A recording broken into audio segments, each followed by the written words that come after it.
14 months on the festival grind. Hammer pounding in my thigh. 50 years of rock and roll fun. Now I've got a bad limp and can't feel my bum.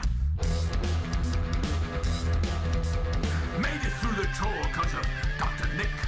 I turn my head so I don't see the prick. But the cortisone's fading, my bones are grating. Gotta have it scanned cause I need my kicking. You open your eyes but you can't see the sky. You don't get high from the barium dye.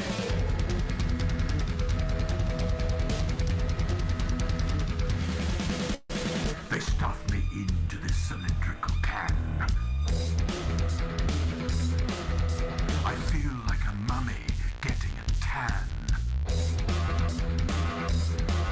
Is it getting louder or just the same? The tempo's changing with no drummer to blame. The doc is a tosser, the nurse is a bitch.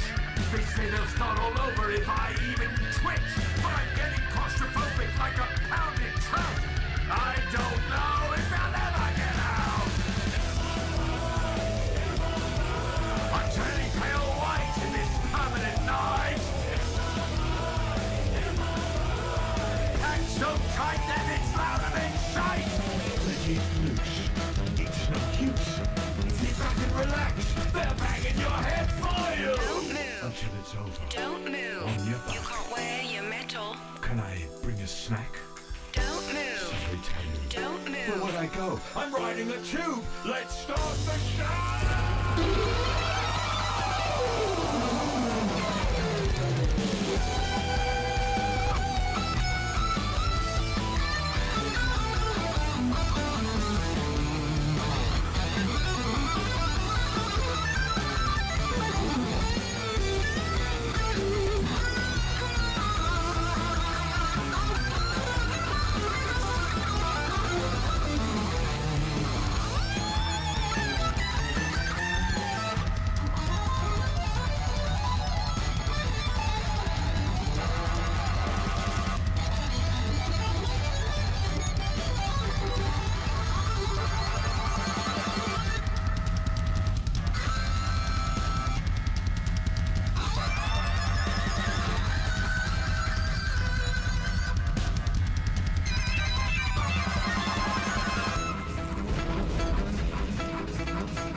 In, 27 to go. Starting to relax, I'm in the flow. It's banging, it's buzzing. Oh, I get the hang. I'm digging the buzz, enjoying the bang. You open your eyes, but you can't see the sky. You won't get high from the barium dye. It's not quite music. It's almost violence. Nothing's for sure. It's not as painful as silence.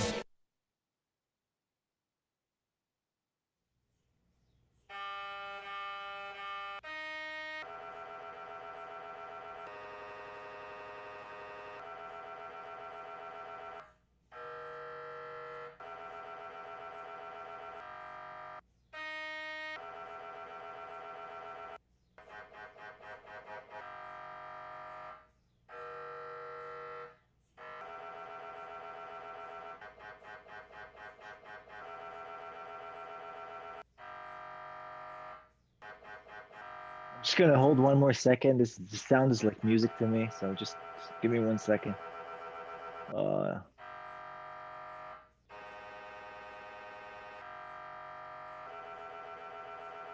That's T1. That's T2. That's a gradient echo.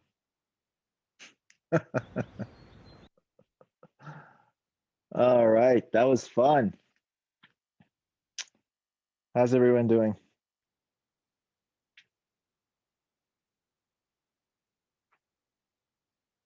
I'm so impressive. So many, I could find so many performers singing about their experience in MRI.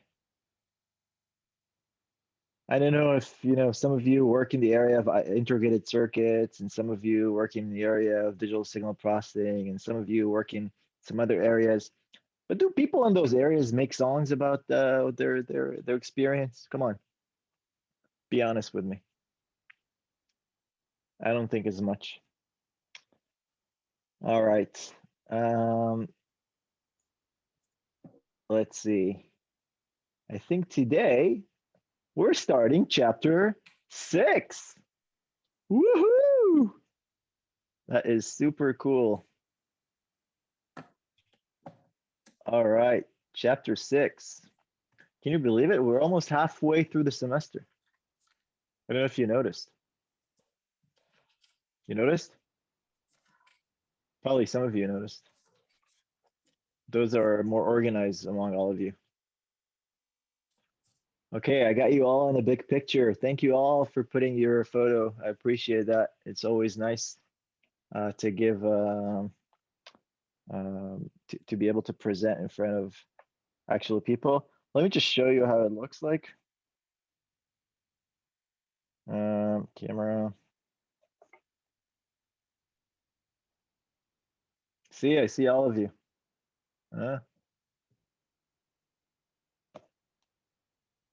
So nice. All right, are you ready? I think I'm ready.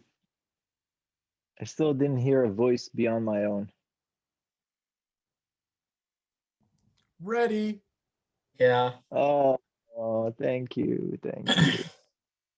All right, so exciting because we're going to talk about today about RF excitation.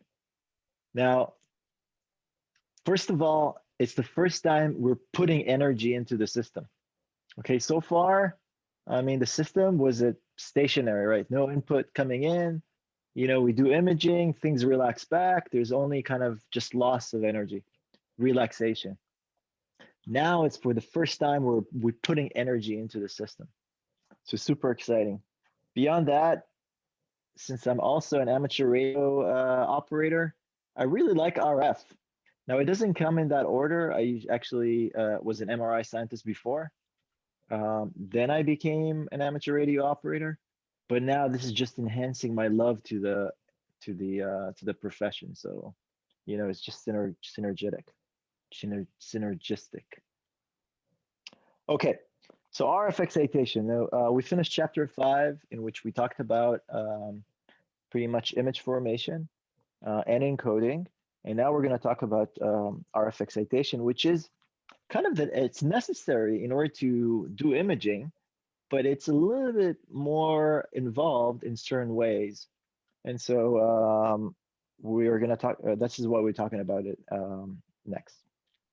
Okay, so first of all, a few things. When we have RF excitation, energy is deposited into the system. Now, often this energy is done in pulses, right? Like it's not, you have like a continuous source of RF that puts RF all the time. No, we only use this when we want to excite the spins, and then we perform an imaging, right? So, but it's not just, RF is not just for excitation. So there's a few things that is used for. First of all, yeah, excitation, sure. The other one is contrast manipulation. So what we call prep pulses. For example, you want to prepare the magnetization to be in a certain state such that it emphasizes certain tissues or certain properties of tissue before you create an image. And for that, we often use RF for that. It's also used for refocusing. Now, I'm saying refocusing, and you can think about, what's in your head, what's in your mind when you think about refocusing, but I'm not sure it's the same thing as I'm talking about. But we'll talk about what does it mean to be refocused. But quickly, what I will say is that sometimes spins will lose their coherence because of inhomogeneous field. Okay, you put spins in a magnetic field. If it's homogeneous, you excite them. They all have the same frequency, and they kind of dance and together in synchronous. But if there are field perturbations, or like if the field is not uniform, so spins will slowly lose coherence. As it turns out, with RF, you can actually reverse this loss of coherence and get back and get it back somehow. And so we'll talk about this. The notions behind refocusing, it'll be called spin echo. And we'll talk about this. It's also called Hahn echo. And this particular Hahn is Erwin Hahn. Is that how you spell Hahn? Anita? No? How do you spell Erwin Hahn? H-A-H-N. Okay. H-A. Really? Okay, I trust you. So Erwin Hahn was actually was a faculty at Berkeley. Actually passed away a few years ago. Actually, not too far. Maybe 3 years ago. He just passed away, and he discovered this phenomena of spin echo, which we're going to talk about.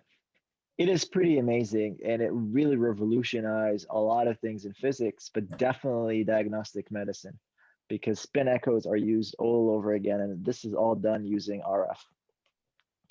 Now, other reasons to use RF is saturation. Mickey, Yep. what don't we call gradient echoes? Isn't that a phrase too? Yeah, gradient echo is another phrase. You said last time that when you go past the center of K-space again, you call that an echo? Yep. Okay. Yep. So there's many definitions of echoes, and we're going to go over all of them. Some of them will be a spin echo, some will be a gradient echo, and it depends what's the source of these, what we call echoes. Okay, and we'll get to that when we talk about contrast, image contrast, for sure. I'm just kind of, preparing you when this will arrive. RF pulses are also used for saturation of magnetization. I mean, while magnetization is really hard to come by, like, it's maybe, like 6 ppm, 7 ppm, 8 ppm, right, of the spins are polarized. But it's also something that's very hard to get rid of. Like, once it's there, it's actually there, and it's actually, sometimes you want to get rid of it, and it's very hard.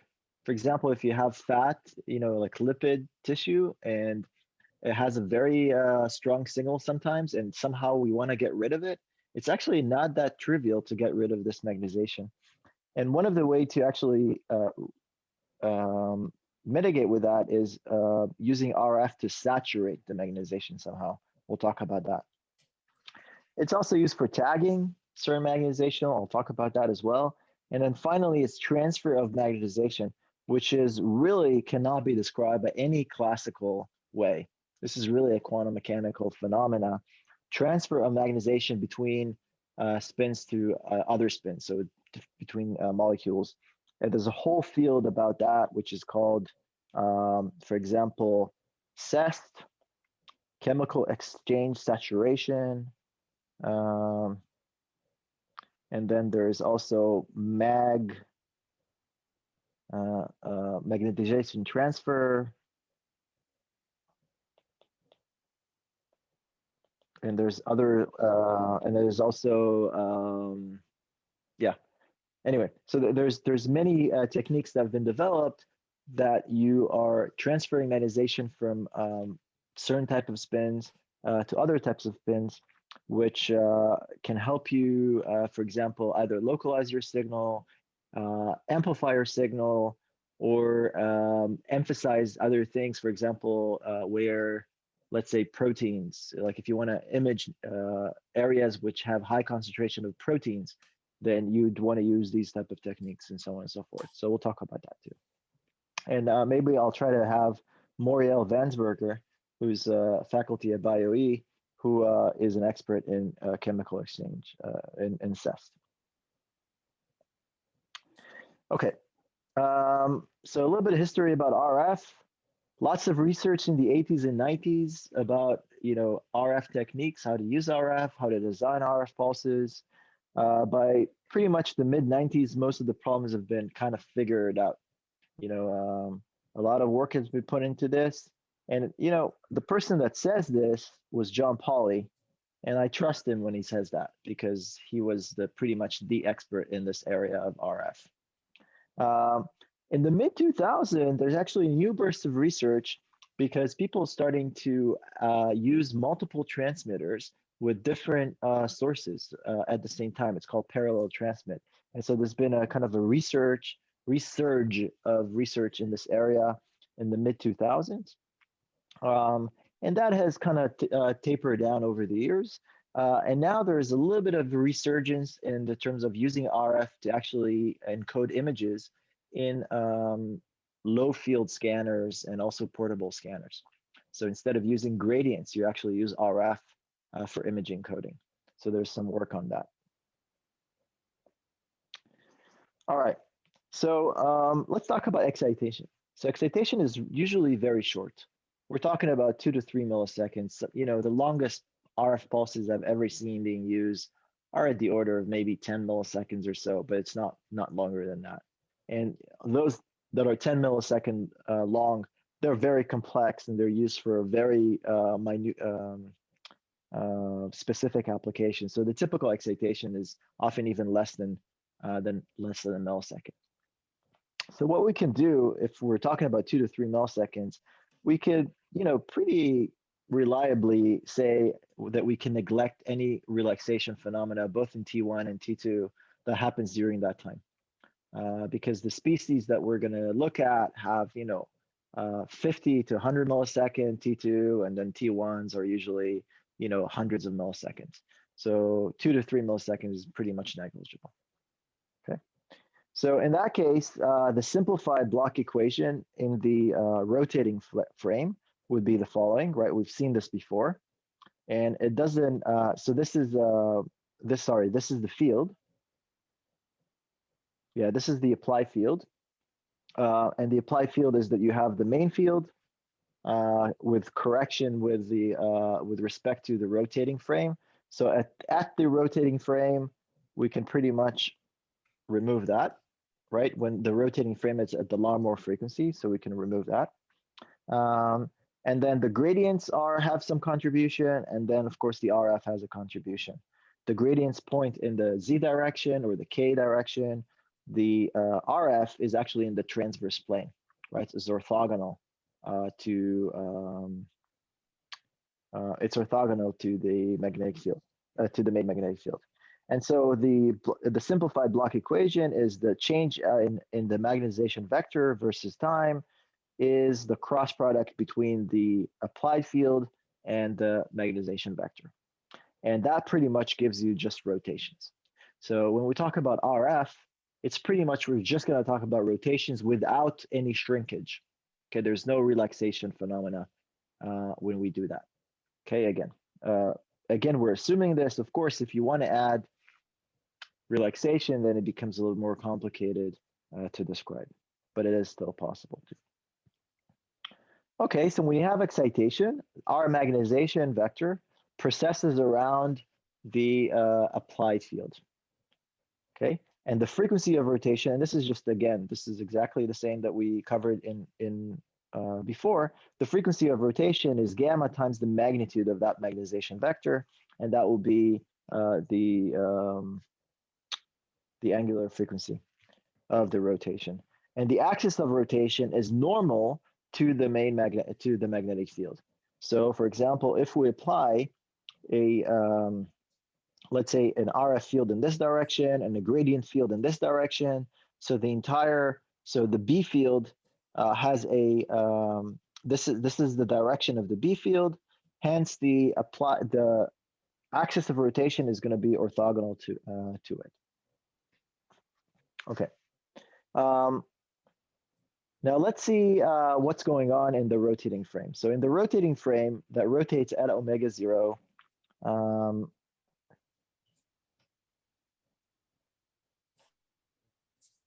let's see. Oh yeah, in the rotating frame, rotating at omega 0, basically the B0 field cancels, right? We're already rotating in at omega 0, so the effect of the main magnetic field, remember, is gone, doesn't exist. because we're already rotating with that frame. So the effective field is just B1x, B1y, gamma G dot R. Okay, so this is in the X direction, this is in the Y direction, and this is in the Z direction. In the Z direction, we have the gradients, and in the transverse plane, we have the RF. Okay, these are being applied. So the block equation for excitation, doesn't have the relaxation part, but pretty much all the rest of the components. And so it just can be described using this linear dynamic equation. And so these only describe rotations, rotations, rotations, rotations, rotations, rotations, rotations. So there is a preservation of length. Okay, so the magnetization doesn't change as length. There's no loss of length in the magnetization. It's just going to be rotated somewhere in the three-dimensional space. Now, this is a little bit difficult to follow and again derive. So what we're going to do is we're going to look at several special cases, okay, in order to simplify things. And the special cases are the following: is whether the gradient is on while we apply the RF. If the gradient is on, then excitation is going to be spatially selective, because the applied field is going to have some dependence on position. Okay, so it's going to be spatially selective somehow. And we're going to talk about this next time, not now. Why? Because it's a little bit more complex. So the first thing that we want to do actually is talk about when there is actually RF without any gradient whatsoever. So RF is off, then gamma G dot R equals 0. So this is non-selective excitation. Okay, so it is applied uniformly to the entire volume. And this is much easier to derive and understand. And so we'll start with that one. Any questions?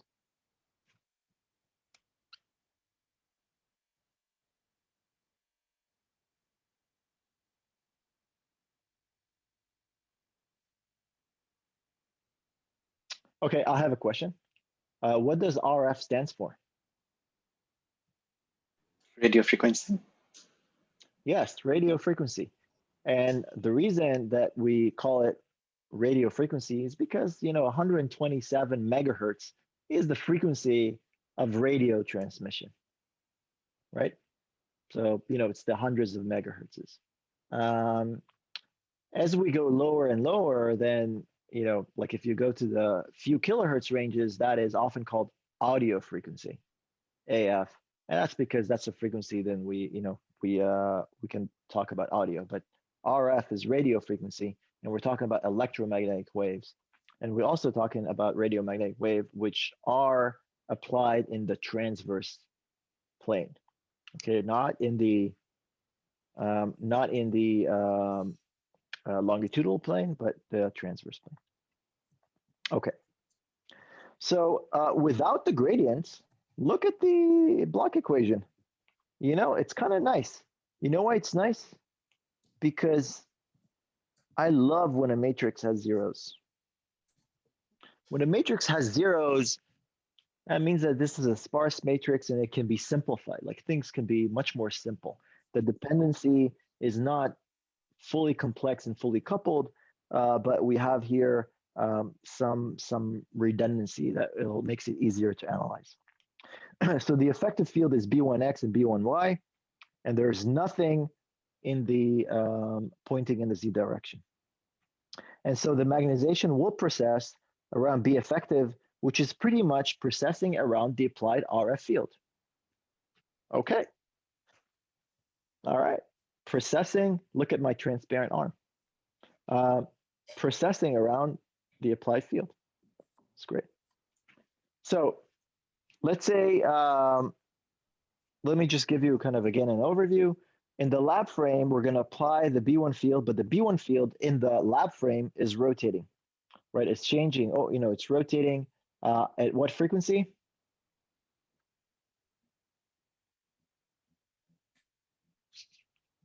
At what frequency? Larmor. Yeah, Larmor frequency, or radio frequency, right? Like it rotates with a lot more frequency. And then, but then in the lab frame, it also rotates around the B0 field. So it actually has this amazing dynamic. You know, it's kind of like weird, right? Like it just goes through a spiral like trajectory.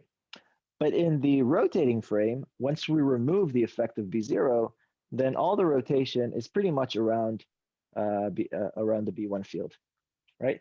And you can kind of see that this is what's happening also in the lab. Like if you just rotate your eyes and just look at the B1 magnetization, and you can kind of see that, oh, the magnetization is actually doing exactly the same thing about that vector, but it's just like the motion here is complex. But once you rotate, then it just rotates around the B1 field. Okay. Beautiful. Let's watch it one more time because it's so great. Okay. Ooh. There you go. And so the effect really of the RF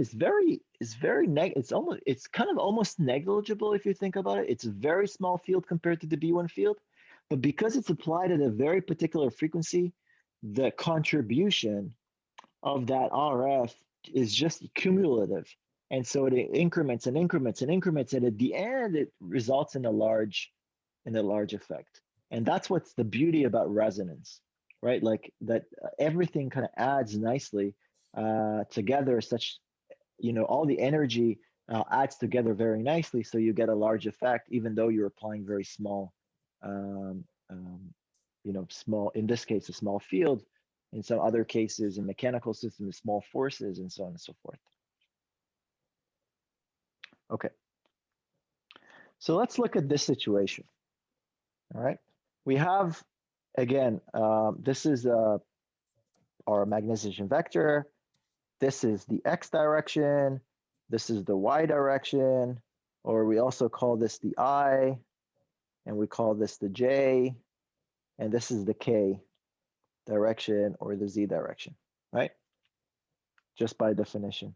If our magnetization is now pointing in the Z direction or the K direction, and we're applying a B1X, right? So the B effective, it will be B1X, and 0 in the Y direction and 0 in the Z direction. Our magnetization vector is 1, 0, 0, so it's pointing up here. Then in this case, the solution is going to be rotation about this axis. So M, magnetization, will rotate in the ZY plane or the KJ plane. Okay, that's what it's always going to be orthogonal, an orthogonal plane to this. And it's going to rotate at an angular frequency of gamma B1X. All right. So if B1 is constant throughout that time, so if it's just constant, then the angle of rotation, so just like keep on going, then the angle of rotation is going to be gamma dot B1X times tau, which is the length of the pulse. Does that make sense? So if it's constant, then you know this is the angular frequency, and then if you want to know what is the actually angle, then you need to multiply by the time, which is t. Okay, so it's going to be gamma B1 tau. That will be the angle of rotation that you're going to be achieving when you apply that. Okay, this is for a constant B1. Now, what if B1 was not constant? It's still B1X, but it's not constant.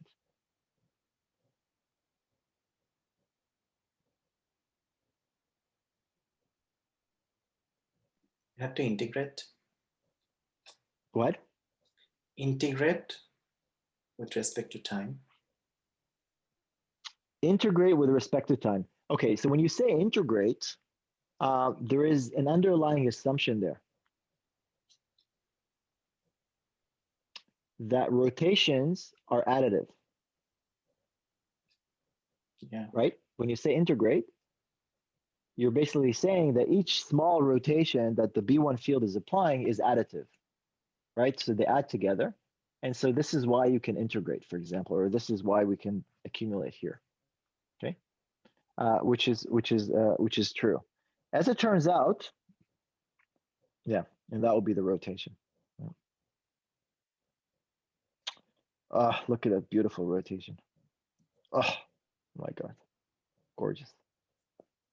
All right, so for time varying V1, if we keep the axis of rotation, so basically if we only play B1x and we change B1x over time, then rotation about a common axis add. Right? If you have a common axis, rotations will add. And you can kind of think about it. Let's say you have a knob, right? If you turn the knob left or right or turn, whatever small rotation you have, they're just going to add. But that is not true if you have a ball and you're applying, let's say, rotation in one axis and then rotation in another axis. Those don't add anymore. Okay, the result will be very different. Okay, so in general, rotations don't add. But in the case of rotations about a common axis, then they would add. And this is why theta would be just the integral of B1x tau times gamma from 0 to t. Okay?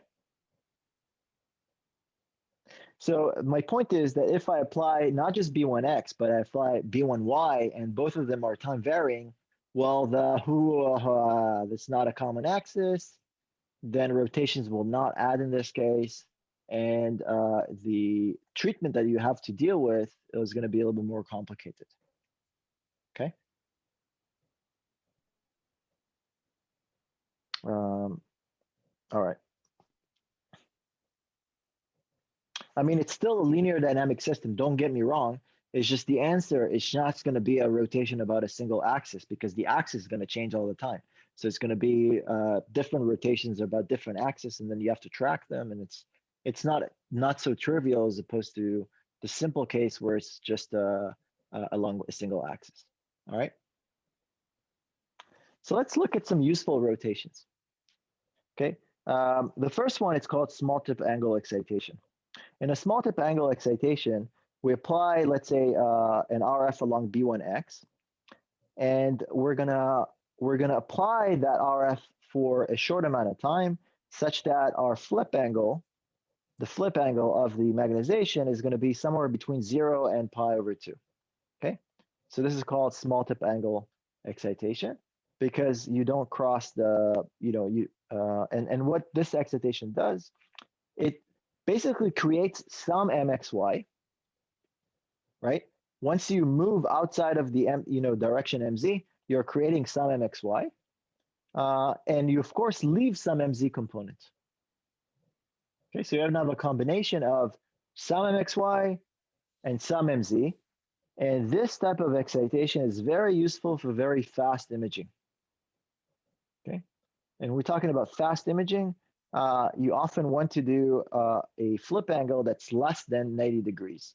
And the reason for this is because of steady state conditions. Like you have to understand that if you completely knock down the magnetization, then the only recovery that you get is through T1 relaxation. And so that can be a problem if that is very slow. So if we want to do very fast imaging, often it's very efficient to actually have a lower flip angle. Then turns out that the signal to noise ratio is, you'll be able to actually image much faster with higher signal. We'll talk about that. Well, I'll mention just now, there's actually a very particular angle called Ernst angle, which is optimized for particular repetition time and also relaxation, such that this is the best flip angle that you'll get. It'll give you the highest transverse magnetization. Okay, so we'll talk about that later. Ernst angle. That's, of course, named for Ernst. And Ernst is a Nobel Prize laureate in chemistry. Again, an amazing person. Still alive, if I'm not mistaken.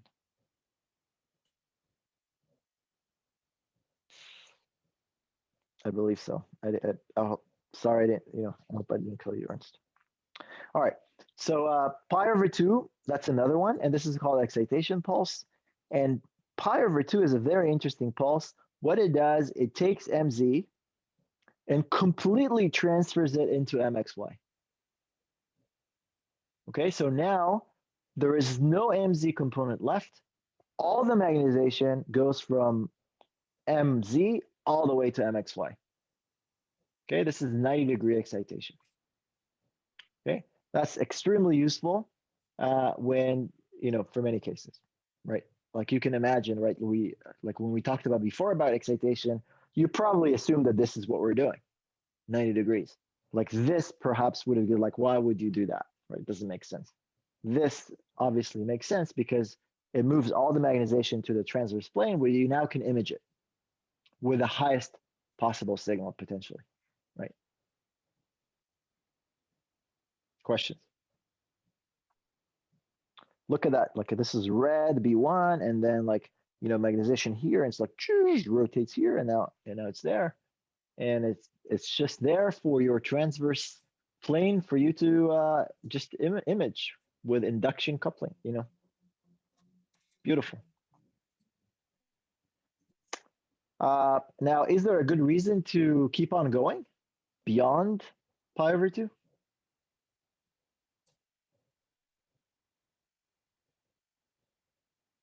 I mean, if we go beyond pi over 2, the transverse component is going to become smaller.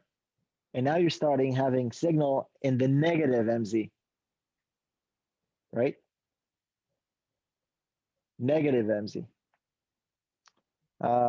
Yeah, as it turns out, the pi pulse is actually extremely useful. And it's called an inversion pulse. Inversion because it takes the magnetization from pointing to MZ, and now it goes and points into negative MZ. By the way, from a quantum mechanical point of view, if you remember like these energy states, remember energy states and stuff like that? So normally your magnetization kind of lies in the lower energy state. That's like MZ, right? That's where it points into MZ. And then when I actually flip the magnetization using a pi pulse, effectively, whatever polarization that you have actually jumps into the other energy state. And then slowly but surely, spins will then come back to the lower energy state. And hence your magnetization will relax back, right, to its equilibrium. Right, but that's kind of interesting, right? This type of interpretation. But that's also, yeah, that's another interpretation. But effectively, your magnetization then goes and points down into points down. Now, why would you want to do that? Well, it's useful because if you want to emphasize any sorts of T1 contrast, this is a good way to get like a very large effect. And so here's an example when you invert the magnetization. So now your MZ component is, negative. And then T1 of fat, for example, is much shorter than T1 of free water or tissue. And so fat will relax much faster than water. And water will relax slower. So what you could do is you can invert the magnetization of both fat and water. And then when the magnetization of fat crosses 0, right, when it actually has absolutely no magnetization whatsoever, while water will still have a lot of magnetization left, you're going to apply a 90-degree pulse over here. And then effectively, only water will produce a signal, whereas fat will produce no signal whatsoever. And so this is a good way to do what's called a magnetization preparation, to prepare the magnetization such that it nulls fat, but you can still get a water image. Extremely useful. Other uses for it, for example, is emphasizing the signal between, let's say, white and gray matter. So gray matter, for example, would relax faster than free water, but slower than fat. So what we could do is then, for example,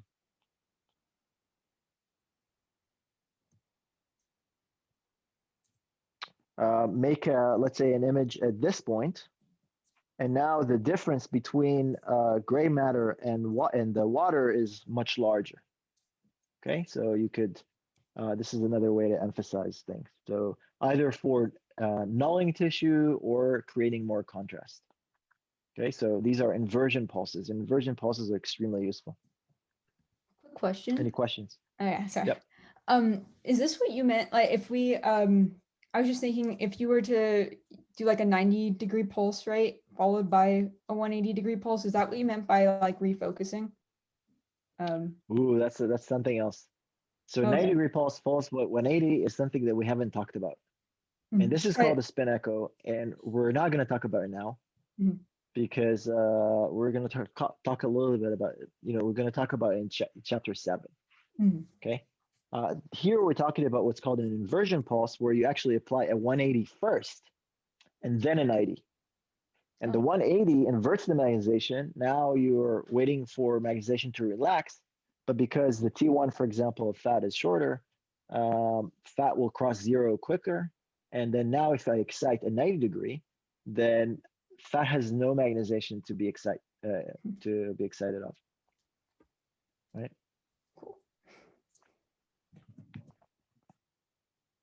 By the way, from an energy point of view, when the magnetization crosses zero, that's exactly the time where the spin up and spin down are exactly the same amount. Like the spins at, sorry, not up and down, but spins at lower energy and higher energy, they basically the same amount of them. And so that's why there's no signal, okay? Because they cancel each other.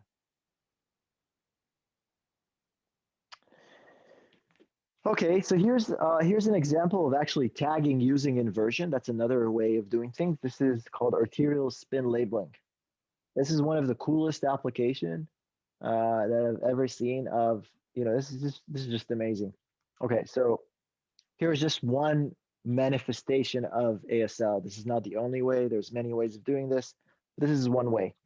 One way you could do is you can put an RF coil very close to your carotid arteries. Okay, so you can just put them next to the carotid arteries, maybe 1 or 2 coils like over here and here. And what you could do then is apply an RF pulse that is only sensitive to this area. Okay, so the field is only seen by the carotid and not seen by the rest of the tissue. Okay, so it's a local coil that inverts the magnetization of blood that's flowing from the heart up into the head. Okay, so magnetization that passes here will be inverted. So spins here are going to be inverted. Then, because these are arteries, the blood flows into the brain and it reaches a certain imaging slice that you're interested in. Okay, so you're going to wait a certain amount of time, let's say, you know, half a second or so. Now remember that T1 of blood is about, I don't know, 1500, right, or something like that. So you know, T1 of blood is pretty long, so it's over a second. So you can excite and invert the magnetization, and then this inverted magnetization will going to flow into the slice. Okay, it's going to flow into the slice, and it's going to occupy maybe 10% of that slice. You know, there's static tissue within the slice, but there's also blood that feeds the slice, and blood is about 5 to 10% depending on the type of tissue. So we can do 2 experiments. One experiment is that we don't perform any inversion and we image that slice. In that case, both the blood and the static tissue will have a positive, I guess, excitation. Like, you know, they have exactly the same phase and their signal is going to add together. Okay. Now, in the second case, when we invert the magnetization from blood is going to be negative Z, right? Negative in the Z direction, whereas static tissue will be positive in the Z direction. Okay, so in some way, if we look at here, this is magnetization from static tissue, and this is magnetization from blood. What happens when you apply a 90-degree pulse? A 90-degree pulse will have this magnetization flip into here. And what about the blood? Will actually flip into here. So their signal is going to subtract. Right, they're both going to in the same direction, but because this is down, then it's going to be flipped into the negative y, whereas this is up, it's going to flip to the positive y. Okay, so their signal is going to subtract. So in one case, you've got a situation where this was soft tissue, this was blood, and when you excite them, you got soft tissue and blood adds, and the other one subtracts. And so there's going to be a difference between them. And the only difference is a contribution of arterial blood flowing into that slice. That would be the difference, right? There's no other difference if there's no motion and anything else, right? All the difference in signal between this case and this case is from the arterial blood that went into that slice. And basically using this approach, you can actually image perfusion. You know, you can actually regress how much blood have flowed into tissue, how much arterial blood have flowed into that tissue, which is pretty cool. And there is no contrast involved. Like I'm not injecting any contrast here, right? This is all by using RF pulses and imaging. That's it.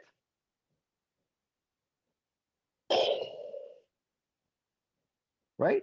From that, people extract blood flow, blood volume, all sorts of parameters that are needed in order to understand, you know, what's going on, for example, in the brain. But this type of approach is also used in the body as well, but mostly in the brain, mostly in the brain. And one of the reasons it works well in the brain is because arterial blood goes from down and to up, mostly, whereas in the body it can be complicated. You know, it could flow in, you know, multiple orientations. But in the head, it's pretty much very simple. So if I tag magnetization here, I know it will end up at the top of the head, no matter what. All right. So this is ASL, and it uses pi, like inversion pulses, in order to perform tagging. Pretty cool.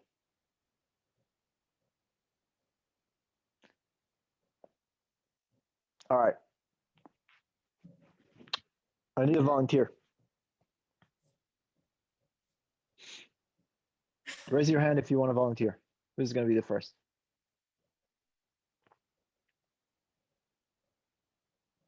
This should not take that long.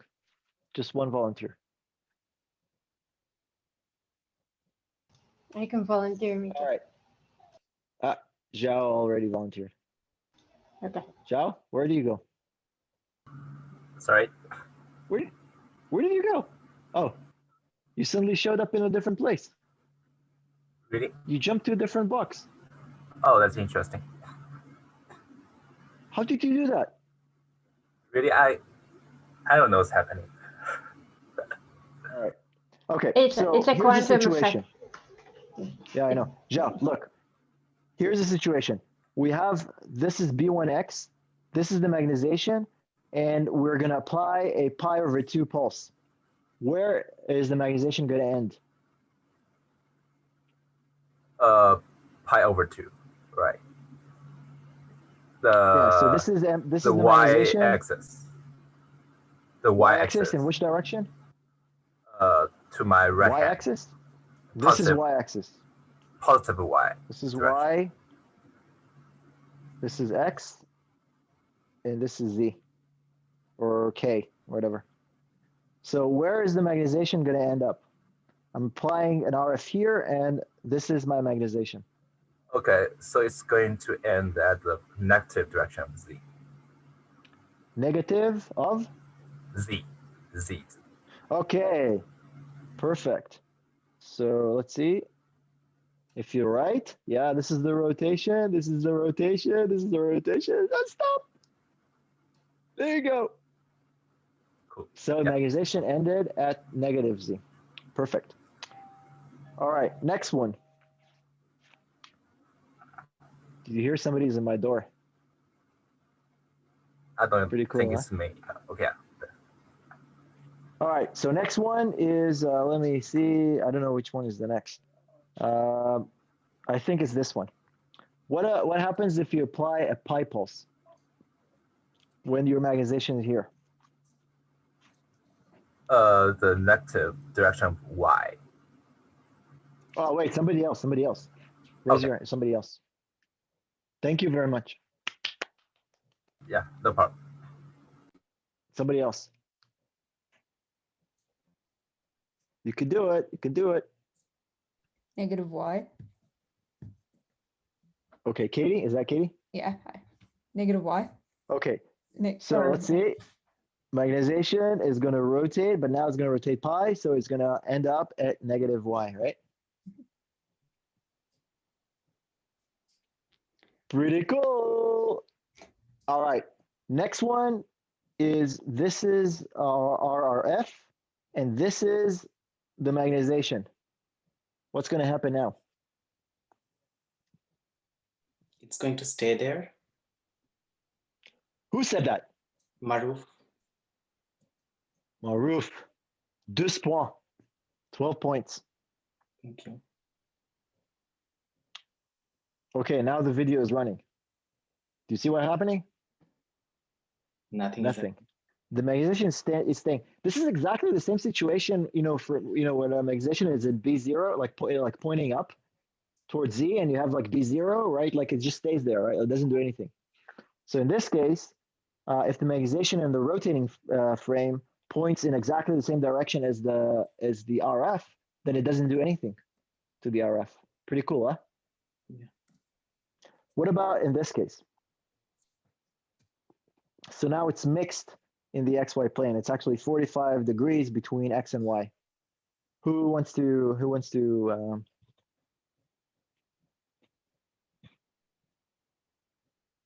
say something? Who wants to do that one? Do you want me to pick one? I can pick a person.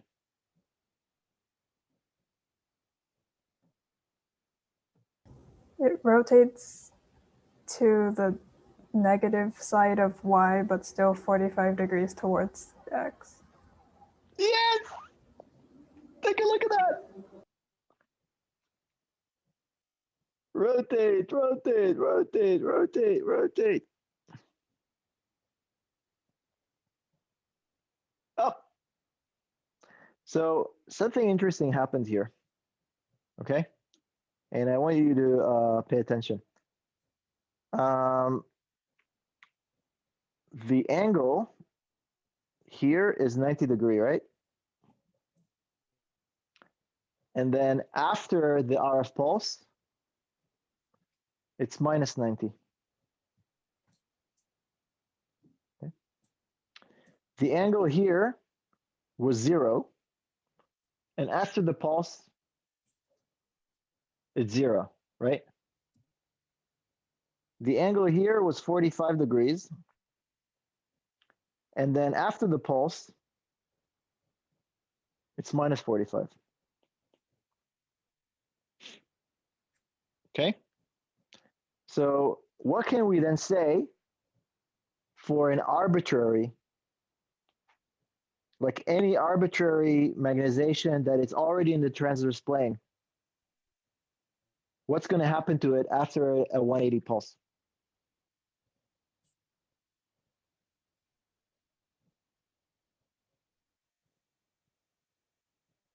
This one's going to end up here,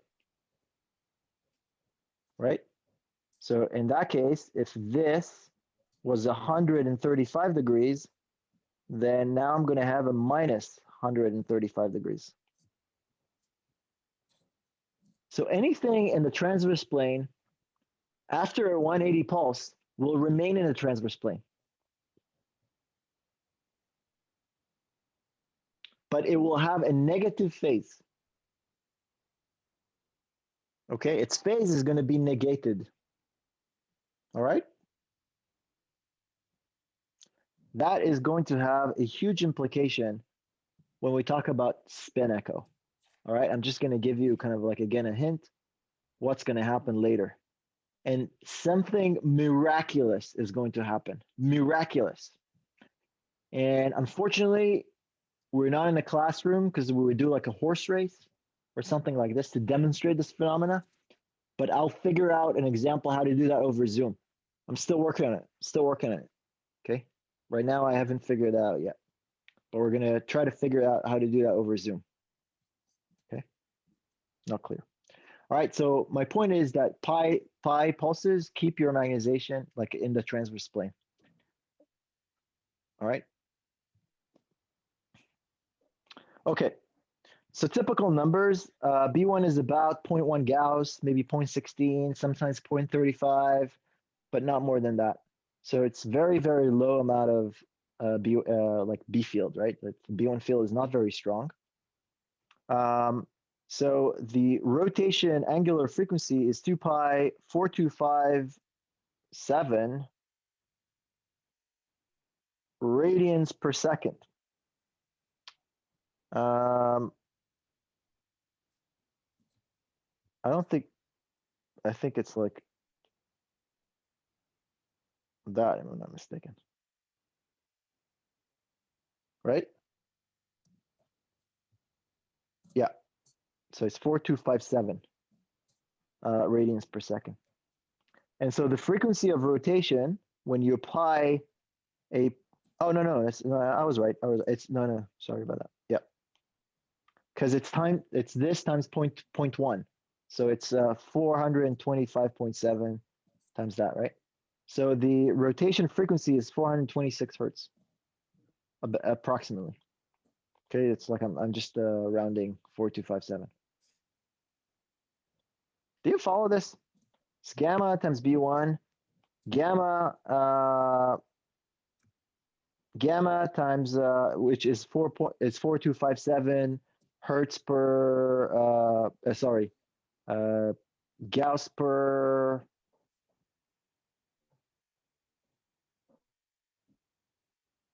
hertz. Hertz Hertz per Gauss. Hertz per Gauss. No, hertz per Gauss. 4257 hertz per Gauss. And then times 0.1 will give you 425 hertz or 426 hertz because of the 7. Okay, so that's the rotation frequency about the B1 field. So for a pi pulse, we want the quarter of rotation, right? So in that case, we're talking about 0.6 milliseconds to reach this applied field. Okay, so 426 rotations per second. That means that one rotation is 1,000 divided by 426. That's a single full rotation. That'll be 360-degree pulse. And then times a quarter will give you 0.6 millisecond. So it takes about 0.6 millisecond at that field to create a 90-degree excitation.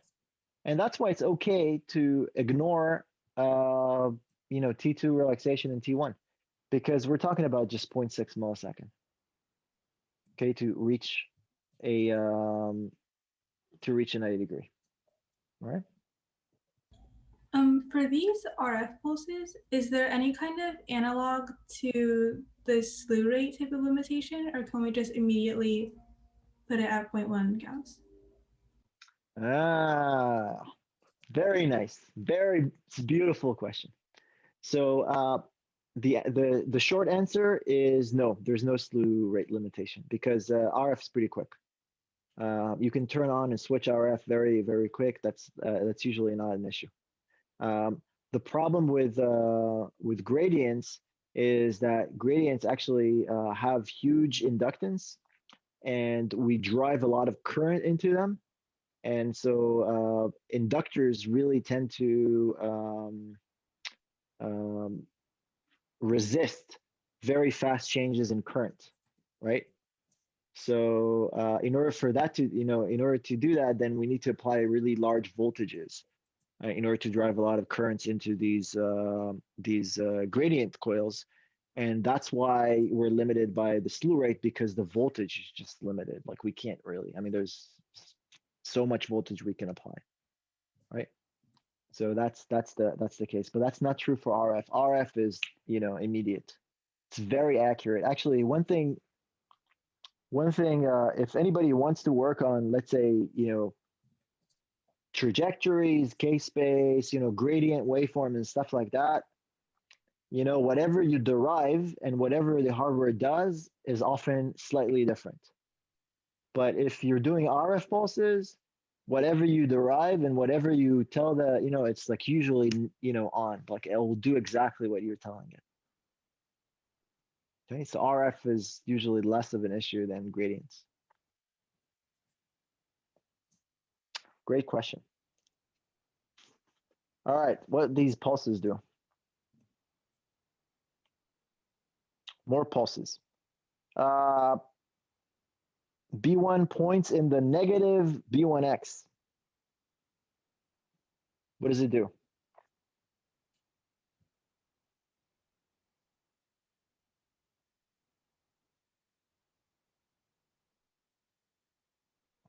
So basically RF, it points in negative BX. Where the magnetization going to end up?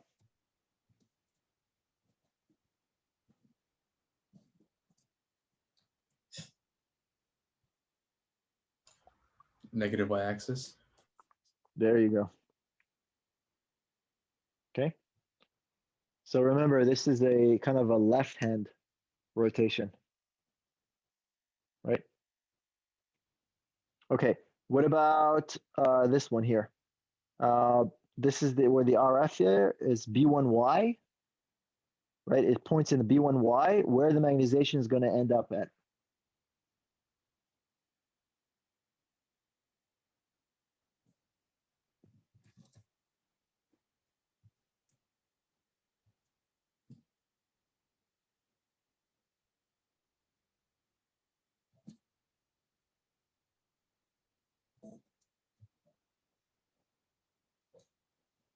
Where's it going to end at? Negative x. Yeah, negative x, right? So yeah, it's going to end at negative x. So our signal is going to be negative, right, in terms of its value because of that. And the first case, our signal is going to have a negative j. That comes out. It's going to have a phase, right? That RF is going to have a phase. The phase represents the MXY magnetization. And so in this case, it was 270 degrees. And so our signal is going to have a negative j value to it that's going to come out. Okay, that's what it means, negative j. It's like the reference with respect, like how much offset with respect to the x-axis you have in the rotating frame. In this case, is going to end up at being negative. And what about this case, where I'm applying B1 cosine theta, B1 sine theta? Not theta, phi. Some phi? Should be negative phi. Well, it's going to end up over here with a phi. Okay, so that signal is going to be complex valued, right? Like it's going to have a real and imaginary part. Okay, this is one of the reasons that you get phase in MRI. And phase pretty much is, with respect to the rotating frame, is where I am off the x-axis. That's really what phase means in MRI. It's like your magnetization, where it is with respect to the x-axis. Okay, that is the phase. I have a question. Yeah. So theta in the first one, theta is minus pi over 2. Well, yeah, I guess. Well, what I basically said is like theta minus 2 is the same as having negative B1 in the x direction. But I'm applying, well, I guess. Should be a plus pi over 2. Yeah. Do it that way, right? You're right. Yeah, you're right. Okay. All right, so let's move on now and start adding gradients. So this is non-selective excitation. So it's not too complicated, right? Like, you could, you could apply an RF. There's no really reasons to shape the RF in some way, like to have it modulate. There's no good reason there. And so you either, use it either for inversion, excitation, or a spin echo. We'll talk about it next. But like you saw these pi pulses, for example, that we applied before. Great. So now let's move into seeing what's going on when we have a gradient. We're not going to finish everything today. We're going to finish it next time. Okay. In this case, the gradient field is 0, 0, GZ, right?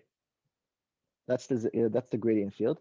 And if you remember, effectively, when we apply a gradient field, that means that our spins are going to have an offset. So basically, the fact that I'm applying a gradient, that changes the resonance frequency versus space.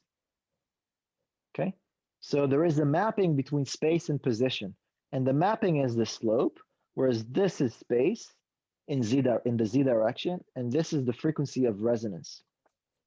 Okay, so certain parts, let's say certain part of the volume, let's say here in the middle, will have this particular frequency.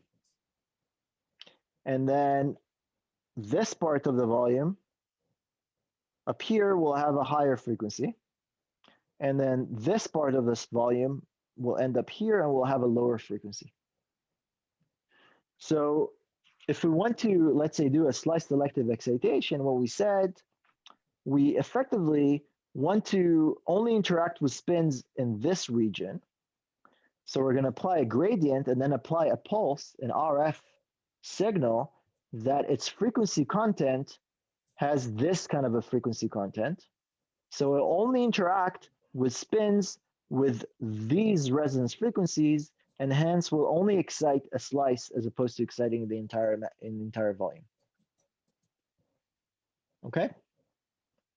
Now that's, in theory, was a, like, woo, hand waving kind of an explanation, but you'll see that is not trivial. Actually, there's a lot of subtleties here that we're going to dive now into. Okay, but the notion that I want you to understand is, yeah, I want to only excite those spins. So what I'm going to do is I'm going to apply an RF pulse that has a certain bandwidth, that has a limited bandwidth, and because it has a limited bandwidth, it will only interact with spins that resonate at those frequencies, and those spins that resonate with those frequencies are this slab or slice. And the rest should probably not interact, or at least weakly interact, okay, and not be excited. And before I showed you the piano thing, right, with the key and the spin and all that stuff, right? So that was like hand waving. But let's get into that a little bit more. So this is effectively what we called a slice. So what will be then the waveform that has a Fourier transform or a frequency content that looks like a box? It's like my tattoo. You see my tattoo?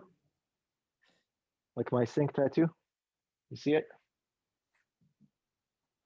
You can't see it because it's not on the screen, but I have a tattoo. I'm just not ready to show it.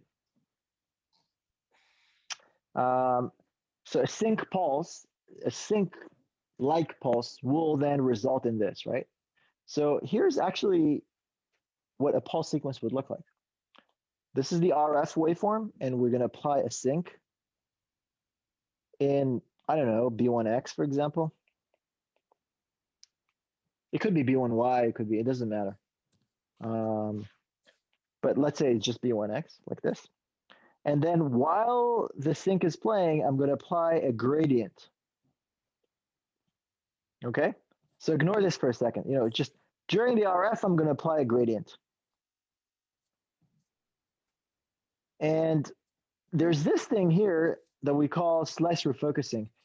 I didn't tell you why it's necessary yet, but we're getting really close to that. Remember I told you, oh, this thing, you don't know why is this for, but without this, you don't get any signal. We're almost there. We're almost there. Pretty amazing. So this actually has half of the area of this. So it's the same area from here to here. Anyway, the question is, at this time point over here, at t equal tau, what is the distribution of mxy versus space at time tau? That's what I want to figure out. I want to, at this time point over here, at this time point, what is the distribution of mxy as a function of space? We want to analyze that. Are you ready? I'm going to hand wave it first. Before we do the derivation, probably next week, I'm going to hand wave it first. Okay? Let me argue that B1x and B1y are the same everywhere in the volume. Okay, we're assuming now homogeneous B1 field. So if we apply a B1x, it'll be exactly the same in my entire volume. It's non-selective. Okay? Now GZ times Z, or in other words, GZ times Z, changes linearly with Z. Okay? So this is spatially varying. For example, I can apply, let's say, 1x to be 0.16 Gauss and GZ to be 1 Gauss per centimeter. Okay? All right. So in that case, what is then the applied field? Let's think of what is the applied field. Well, in the middle of the magnet, what is GZ times Z? It's a big O. It's big zero because Z is zero. The gradient in this, the gradient field in this is zero, effectively. So the only field that a sample at isocenter in the middle of the magnet sees is the B1 field. Okay, B1x. It doesn't see a gradient there. Pretty interesting, huh? Pretty interesting. Okay, so this we know how to analyze. Like we know what's going to happen here. What's going to happen here? Oh, it already played. Hold on. So yeah, what's going to happen here?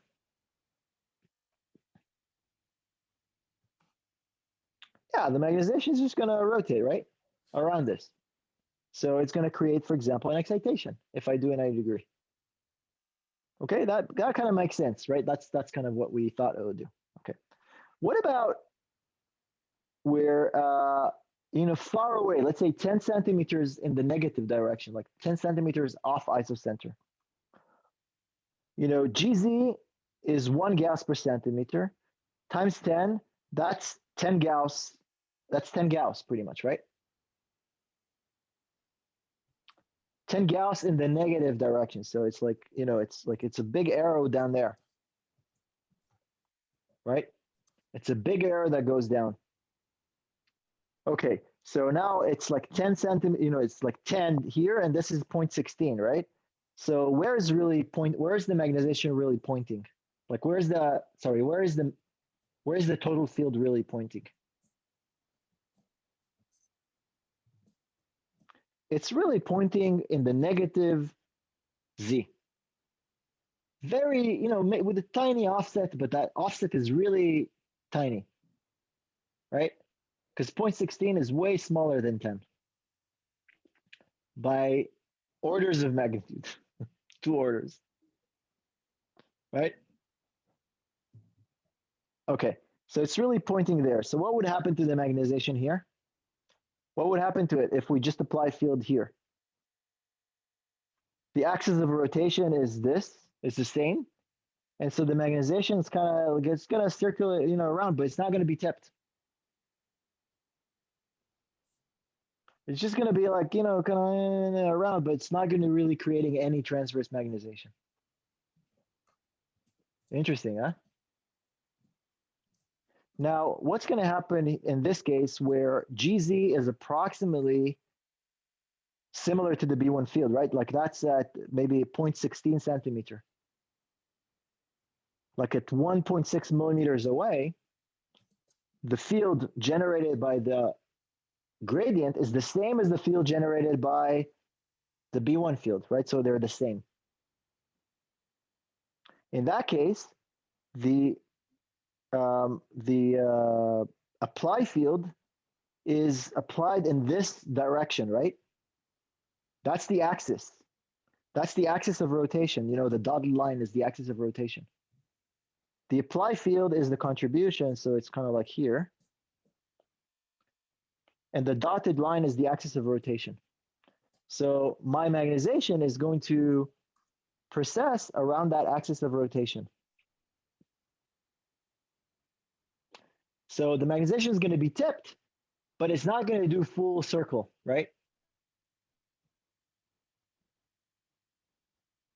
Does that make sense? It's gonna go around this axis, right?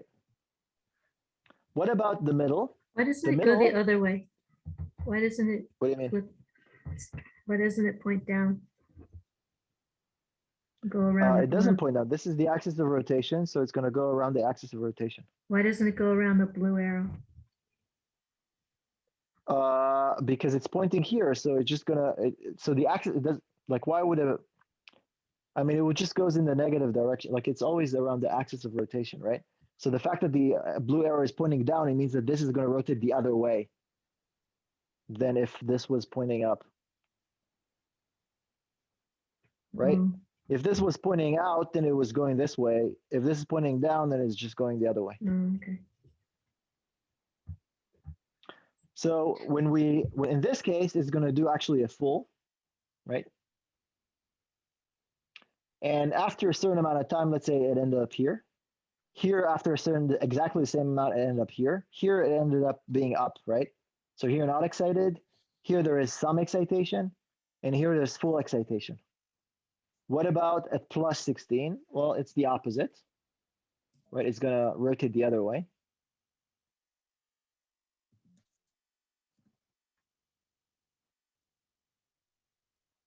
And it's going to end up with some magnetization. Okay. And then again, when we look at plus 10 centimeters, which is far away on the other side, then that's the axis of rotation. And then we're going to still end up not exciting. So far away, no excitation.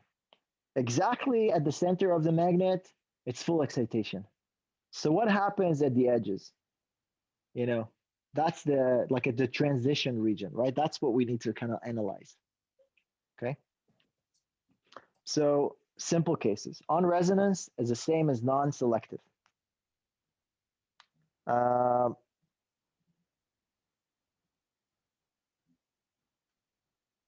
Yes.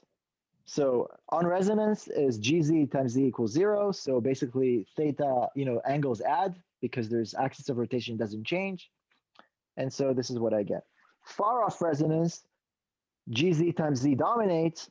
So basically my axis of rotation is MZ.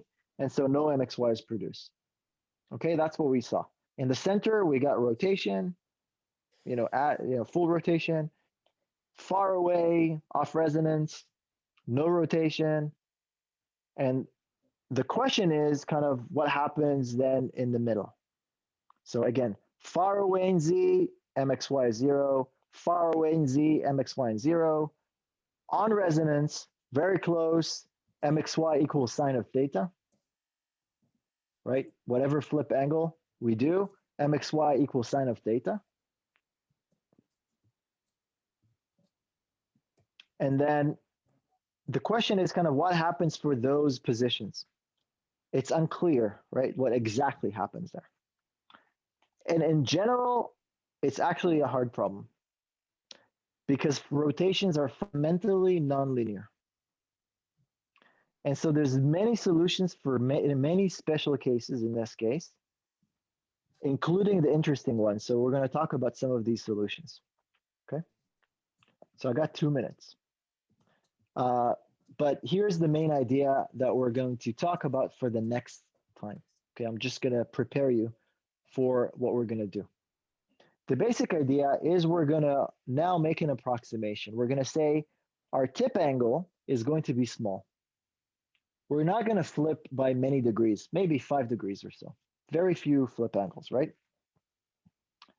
So when the tip angles are small, mz equals cosine theta times m0, right?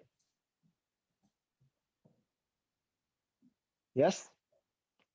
What is cosine theta for small angle?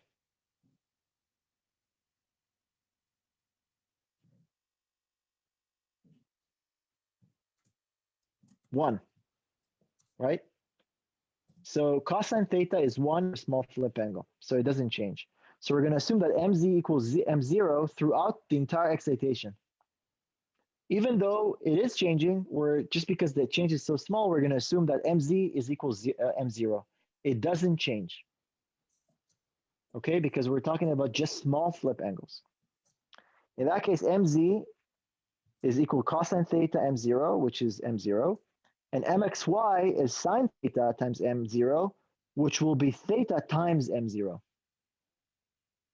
Okay, that's the small angle approximation. Similar approximation that people do when they describe pendulums, right? Like with a small angle. Okay. So in that case, this is our block equation. And if mz equals to mz, then the last equation decouples, because the last equation basically saying we're not going to change. So it's 0, 0, 0 times that, right? Like it's not changing.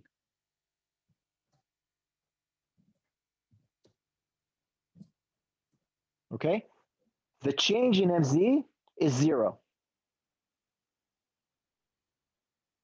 Does that make sense? Change in mz is 0. So this is our now block equation. So effectively now the last equation decouples from the rest. And now we have kind of a similar situation to what we had for excitation, where we only care about mxy and we don't care about what's going on in mz. This is generally not true because there is coupling, but for small flip angle, this coupling is weak and we can ignore it. Okay, and that's what we're going to do.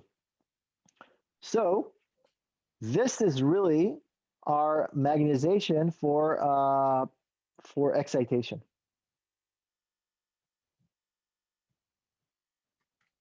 Okay,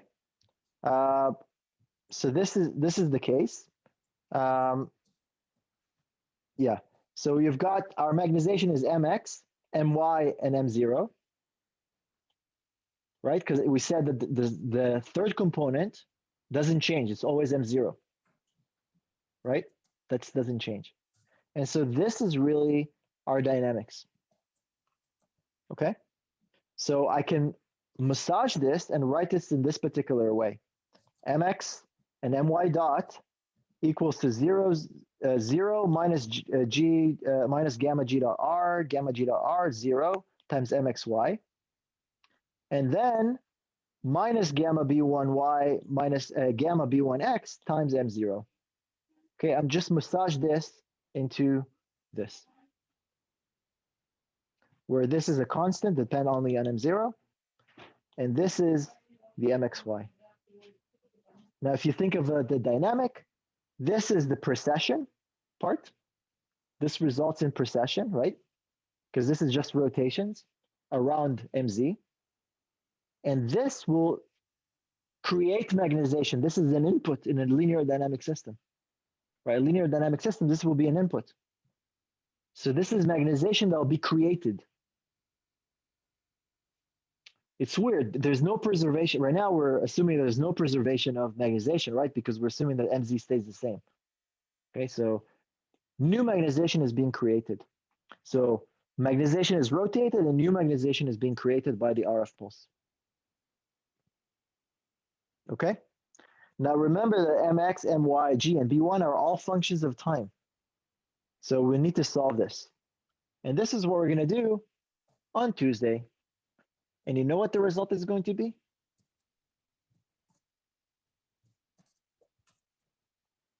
What was the result for this part?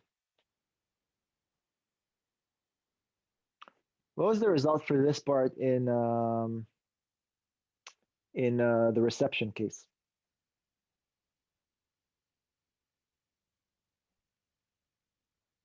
Right, this looks like exactly like the reception, right? So what would the result in the reception?